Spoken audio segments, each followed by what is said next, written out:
الحمد لله. إن الحمد لله نحمده ونستعينه ونستغفره ونعوذ بالله من شرور أنفسنا ومن سيئات أعمالنا. من يهده الله فلا مضل له ومن يضلله فلا هادي له. ونشهد أن لا إله إلا الله وحده لا شريك له. ونشهد أن محمدا عبده ورسوله. أما بعد، أعوذ بالله من الشيطان الرجيم. يا أيها الذين آمنوا اتقوا الله حق تقاته ولا تموتن إلا وأنتم مسلمون. وقال تعالى: أعوذ بالله من الشيطان الرجيم. قل للمؤمنين يغضوا من أبصارهم ويحفظوا فروجهم ذلك أزكى لهم إن الله خبير بما يصنعون إلى آخر آية. وقال النبي صلى الله عليه وسلم عن أبي هريرة رضي الله تعالى عنه قال: قال رسول الله صلى الله عليه وسلم: كل بني آدم خطأ خير الخطأ هو التواب. رواه الترمذي. وعن ابن عباس رضي الله تعالى عنهما قال: سمعت رسول الله صلى الله عليه وسلم يقول: أين لنا تمسهم النار؟ أين بقت من خشية الله وأين باتت تحت في سبيل الله. رواه الترمذي إلى آخر الحديث. وقل جاء الحق وزهق الباطل إن الباطل كان زهوقا. رب اشرح لي صدري ويسر لي أمري واحلل عقدة من لساني يفقهوا قولي. اللهم ثبت عند الموت لا إله إلا الله واجعلنا من الذين آمنوا وعملوا الصالحات وتواصوا بالحق وتواصوا بالصبر. আলহামদুলিল্লাহ। শুরুতে প্রশংসা জ্ঞাপন করেন সেই মহান রব্বুল আলামিনের জন্য, যে মহান রব্বুল আলামিনের অশেষ মেহেরবানিতে আজ পবিত্র জুমার দিন, সাপ্তাহিক ঈদের দিনে আমরা হাজারো রকম ঝামেলাকে উপেক্ষা করে আল্লাহর ঘর মসজিদে এসে খুতবায় অংশগ্রহণ করতে পেরেছি।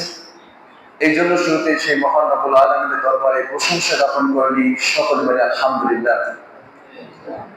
আরেকবার শুকরিয়া জ্ঞাপন করি সেই মহান রব্বুল আলামিনের দরবারে, যে মহান রব আমাদেরকে ভালোবেসে আগে ভাগে মসজিদে আসার এবং খুতবায় অংশগ্রহণ করার তৌফিক দিল। এই জন্য আবার সেই মহান রবের দরবারে প্রশংসা জ্ঞাপন করে নিয়ে সকলে বলি আলহামদুলিল্লাহ। দরুদ ও সালাম বর্ষিত হোক সর্বকালের সর্বশ্রেষ্ঠ মানব আহমদ মুহাম্মদ, সর্বশেষ রাসূল নামে পরিচিতি, যে রাসূলের আগমনের কারণে আমরা কোরআন এবং সুন্নাহকে আমাদের ব্যক্তি জীবনে, আমাদের পারিবারিক জীবনে, আমাদের রাষ্ট্রীয় জীবনে, আমাদের সাংসারিক জীবনে গাইডলাইন হিসেবে পেয়েছি। সেই রাসূলের নামে দরুদ পড়ে নিয়ে সকলে বলি সাল্লাল্লাহু আলাইহি ওয়াসাল্লাম।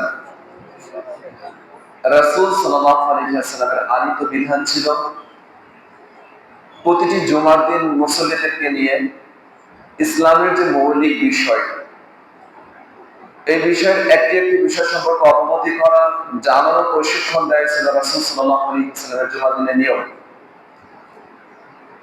আমি তেমন ইসলামের একটা গুরুত্বপূর্ণ এবং মৌলিক ব্যাপার পর্দা, উক্ত বিষয় সম্পর্কে সংক্ষিপ্ত আমরা কিছু কথা তুলে ধরার চেষ্টা করবো। আমার তৌফিক ইল্লা বিল্লাহ, আলাইহি তাওয়াক্কালতু ওয়া ইলাইহি মুনীব। শুরুতে আপনাদের কাছে প্রথম যে রিকোয়েস্ট করি, আবারও সেই রিকোয়েস্ট করতে চাই, মাত্র 25 থেকে 30 মিনিট সকলের কাছে উদারত আহ্বান, কেউ এই 30 মিনিট ভিন্ন জগতে চলে যাবেন না, একটু সাথে থাকার চেষ্টা করবেন। আল্লাহ চাহেন তো আমাদের ইহকালীন কল্যাণ এবং পরকালীন কল্যাণ দান করবেন। আল্লাহর কাছে দোয়া করি আল্লাহ তাআলা আমাদের প্রত্যেককে এহ জীবন এবং পরজীবনে কল্যাণ দান করুক, সকল বলে আল্লাহুম্মা আমিন। তো আজকে যে বিষয়টা নিয়ে কথা বলবো, যে বিষয়টা নিয়ে ইসলামের মৌলিক বিষয়, পর্দা করা বা চোখকে হেফাজত করা। আল্লাহ যদি তাওফিক দিয়ে থাকেন তাহলে উক্ত বিষয় সম্পর্কে সংক্ষিপ্ত আকারে কিছু কথা তুলে ধরার চেষ্টা করবো। আমার তৌফিক ইল্লা বিল্লাহ, আলাইহি তাওয়াক্কালতু ওয়া ইলাইহি। শুরুতে যে আমাদের ভুল ধারণা আছে, এই ভুল ধারণাগুলো একটু দূর করার চেষ্টা করব। এরপর চেষ্টা করবো আল্লাহ তাআলা কোরআনে পর্দা পর্দা সম্পর্কে কি বলেছেন, এরপরে বলবো হাদিসে পর্দা সম্পর্কে কি বলা আছে। যেমন ধরেন আমরা যখনই পর্দার কথা শুনি আমাদের মাথায় একটা চিন্তা চলে আসে, সেটা কি জানেন? পর্দা মহিলাদের ফরজ, ঠিক কিনা বলেন? যখনই আমরা পর্দার কথা শুনি তখন মনে করি এটা মহিলাদের অধিকার, এই পর্দা কারা করবেন? মহিলারা করবে। আমাদের যখনই পর্দার কথা শুনি তখন এই জিনিসটা চলে আসে। কিন্তু কোরআন এবং হাদিসে যদি আপনি দেখি তাহলে প্রথমে আল্লাহ তাআলা পর্দার ব্যাপারে যা বলছেন তা হচ্ছে পুরুষদের ব্যাপারে। কিন্তু যদি এখন আপনি বলেন পর্দা করা ফরজ, পর্দা করা ফরজ, পর্দা করতে হবে, পর্দা করতে হবে, আমরা সকলে মনে করি পর্দা মানে মহিলারা কালো বোরকা পরে রাস্তায় চলবে, এটাই পর্দা। আর পর্দা শুধু মহিলারাই করবে এটা আমরা মনে করি, এটা আমাদের প্রথম ভুল ধারণা। আল্লাহ তাআলা কোরআনে পর্দা সম্পর্কে যেটা বলছেন প্রথমে বলছে পুরুষদের ব্যাপারে। আমি শুরুতে যে আয়াত পেশ করেছি আল্লাহ তাআলা বলেছেন কুল্লিল মুমিনিনা ইয়াগুদ্দু মিন আবসারিহিম, হে রাসূল আপনি যারা ঈমান এনেছে তাদেরকে বলুন যে পুরুষ আছে তারা যেন নিজেদের চোখ নিচের দিকে নামিয়ে নেয়। সূরা নূরের ভিতরে আল্লাহ তাআলা প্রথমে কাদের পর্দার ব্যাপারে বলছেন? পুরুষদের। কিন্তু আমরা পর্দা বলতে কি বলছি? পর্দা কারা করবে? নারীরা। আর এই পর্দা করার ব্যাপারে আমরা যেটা ভাবি সেটা হচ্ছে একটা কালো বোরকা, এটাই মনে হয় পর্দা। কালো বোরকাটাই কি পর্দা বলেন? কালো বোরকা পর্দা হতে পারে না। কেননা কোনো মহিলা সে কালো বোরকা পরে খুবই টাইট ফিট, আল্লাহ রাসূল বলেছেন এটা হারাম পোশাক, এই পর্দা করে সে কি গুনাহগার। কোন নারী এমন বোরকা পরেছে যে বোরকা এতই পাতলা যে দেখা যাচ্ছে ভিতর থেকে, তখন এই পোশাকটা কি বলেন তো পর্দা হবে?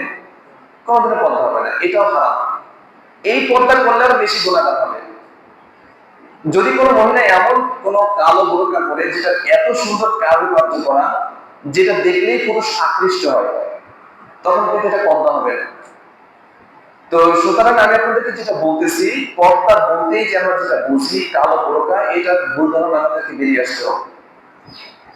আর দ্বিতীয় যে ভুল ধারণা আমরা করে থাকি, পর্দা মানেই মহিলারা করবে, পর্দা মানেই মহিলাদের অধিকার, পর্দা মানেই শুধুমাত্র মহিলারা তারাই করা উচিত, এই ভুল ধারণা থেকে আমাদের ফিরে আসা উচিত।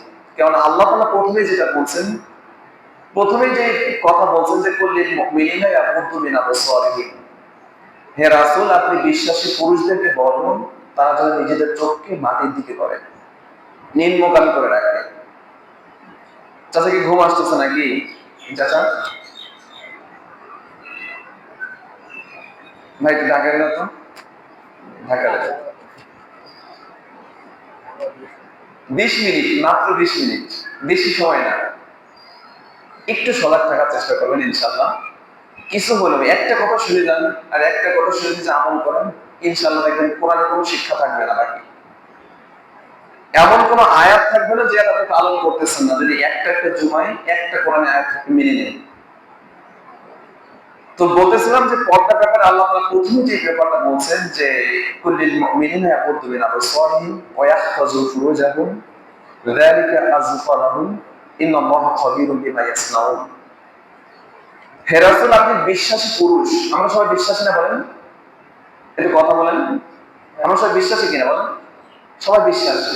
কেন জানেন? যদি বিশ্বাসী না হতাম তাহলে বাইরে থাকতাম।